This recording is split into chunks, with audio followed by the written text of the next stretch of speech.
Welcome to On With The Show, where we delve into the intriguing stories that have shaped the world of performing arts. I'm your host, Leo Sullivan. Join me as we follow the career of baby ballerina Tamara Toumanova, who went from being born a refugee to superstar at just age 10. So, without further ado, let's dive into the spotlight and explore the stories behind the curtain. This is On With The Show.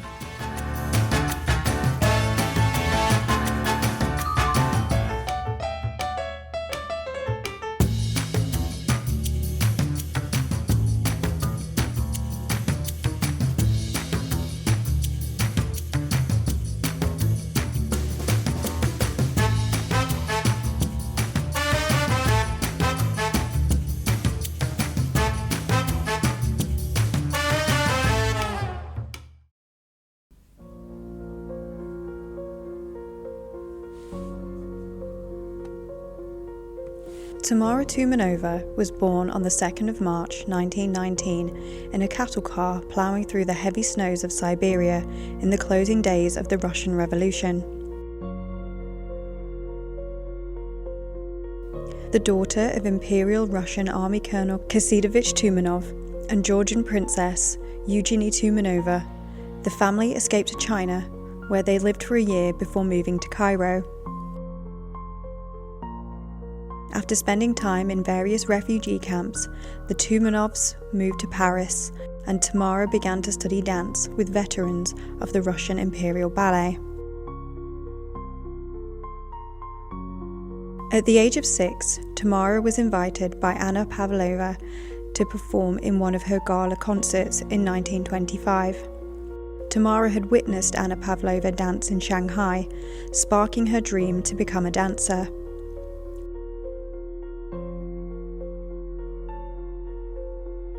Such was Tamara's exuberance and personality that at the end of her dance, she was handed over the footlights to be petted and kissed by an ecstatic audience.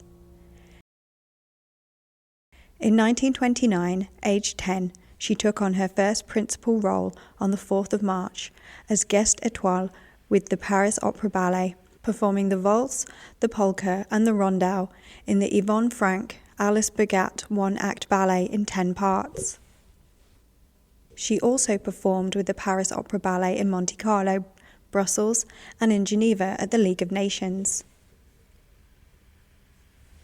In 1931, when Toumanova was aged 12, Georges Balanchine saw her in ballet class and engaged her for Debussy's Ballet Russe de Monte Carlo, along with Irina Baranova, aged 12, and Tatiana Rubachinska, aged 14. The three girls were an immediate success, and writer Arnold Haskell dubbed them the baby ballerinas.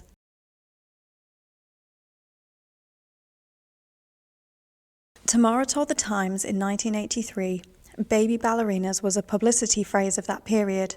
It was like a knife in the heart. What kind of Swan Lake is a baby capable of? Is ballerina a baby's achievement?" Haskell also wrote, "From the first moment she stood on stage, I knew a great artist had appeared again."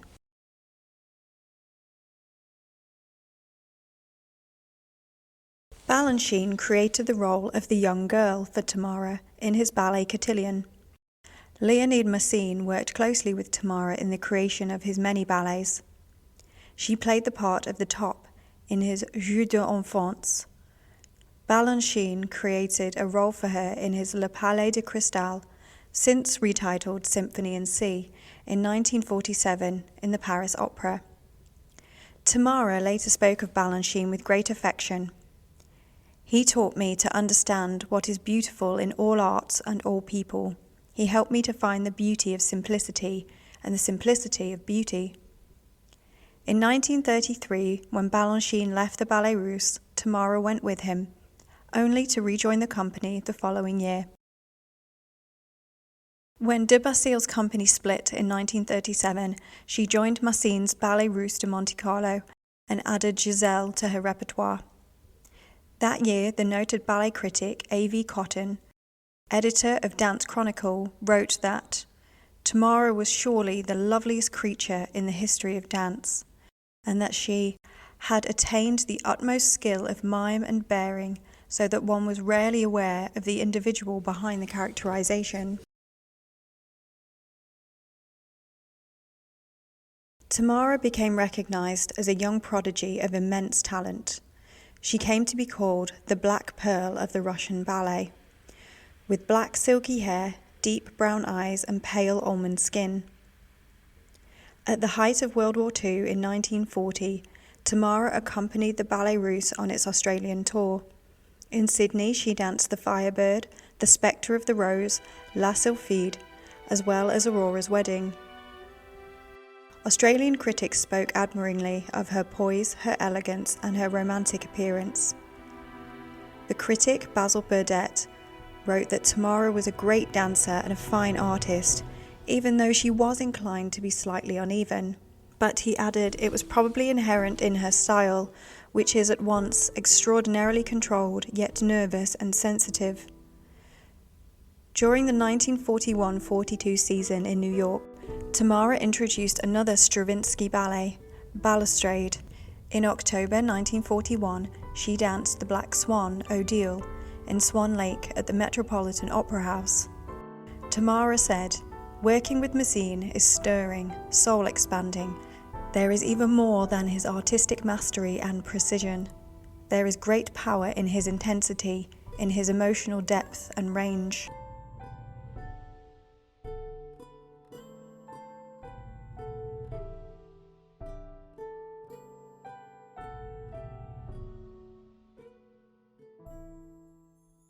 However, while in New York, Sol Hurok, the impresario presenting Messine's Ballet Russe de Monte Carlo, had received a rebuff in his unrequited passion for Tamara.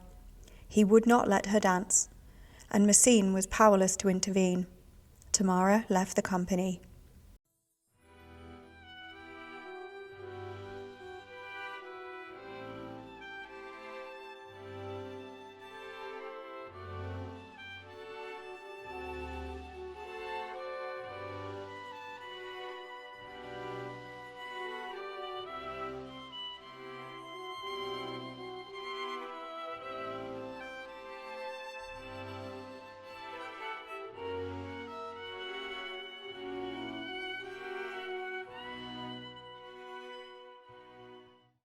In 1944-45, she was a guest star at the Ballet Theatre, partnered by Anton Dolin. The two danced together in Giselle, The Nutcracker, Swan Lake, and Aurora's Wedding. In 1945, she starred in Nijinsky's Harvest Time. Le Cercle de Journalistes et Critiques de la Danse honored Tamara in 1949 with Le Grand Prix de Giselle, a bronze sculpture whose replica was kept at her home in Southern California.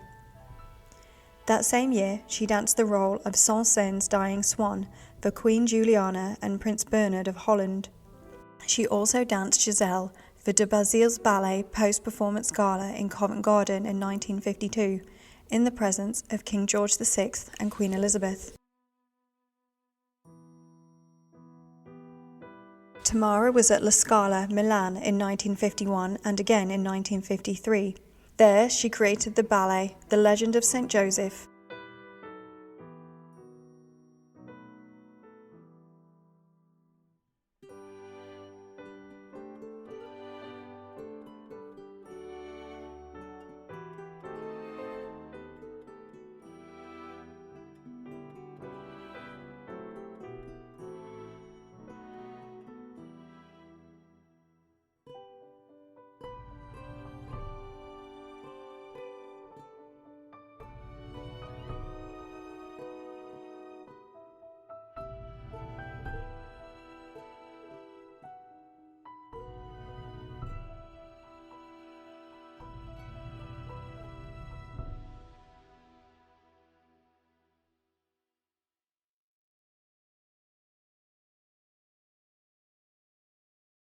She returned to Milan again in 1956 to choreograph Salome. By official request of the French government in 1952, she danced the dying Swan for the president at Château Chambord. This performance was attended by government leaders as well as numerous prominent cultural figures. Saint-Saëns' music was played by a string quartet, while Tamara danced the solo on a priceless tapestry that had been borrowed from the Louvre for the occasion. In 1958, she danced for 3 consecutive weeks with the Sadler's Wells Theatre in London.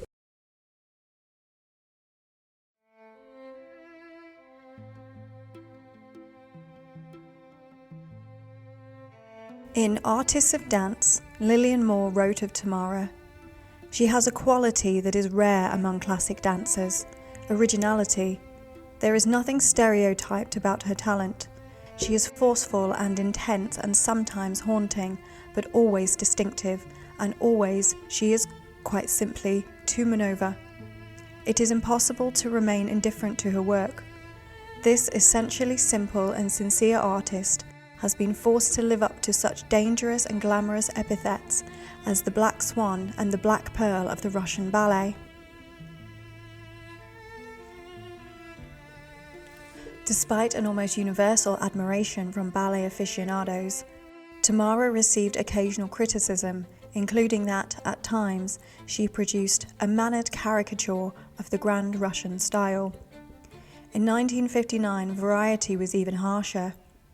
Though her arteries obviously haven't hardened at 40, it is evident that Toumanova's technique and artistic sense have become rusty. She tends to be too orthodox.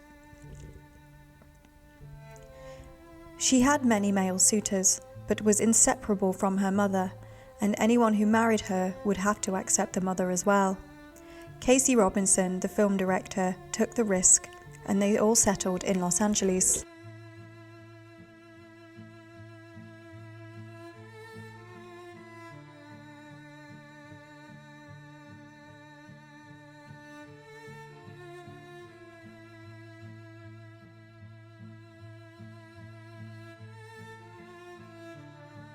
Toumanova appeared in 6 Hollywood films between 1944 and 1970, always playing dancers.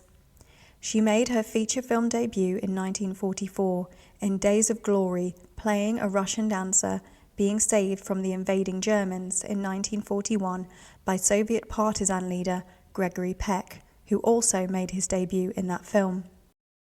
In 1953, she played Russian prima ballerina Anna Pavlova in Tonight We Sing, and in 1954 she appeared in the biographical musical Deep in My Heart as the French dancer Gaby Desilles. In 1956, she performed a dance scene with Gene Kelly in Invitation to the Dance. In 1966, she played the odious unnamed lead ballerina in Alfred Hitchcock's political thriller Torn Curtain.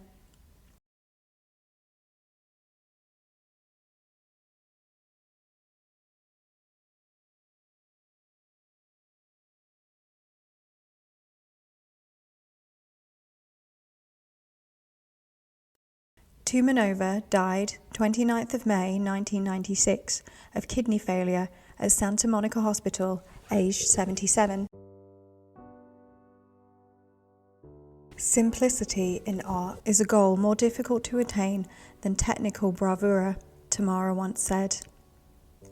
But simplicity must reflect a choice growing out of ability, knowledge, and understanding, applied with judgment and taste. It should not be a consequence of limitations, nor does simplicity mean drabness. One cannot take away the glamour that is ballet's natural heritage. Elegance and clarity, sparkle and illusion, these are a part of ballet. In certain ways, the ballet is like a crystal chandelier. Through it, beautiful forms may shine. Without faith, we cannot enter this crystal world of beauty. An artist of the ballet must have a very humble and sensitive heart, a searching mind. Without these, we cannot reach beyond the footlights to share with others the art we love.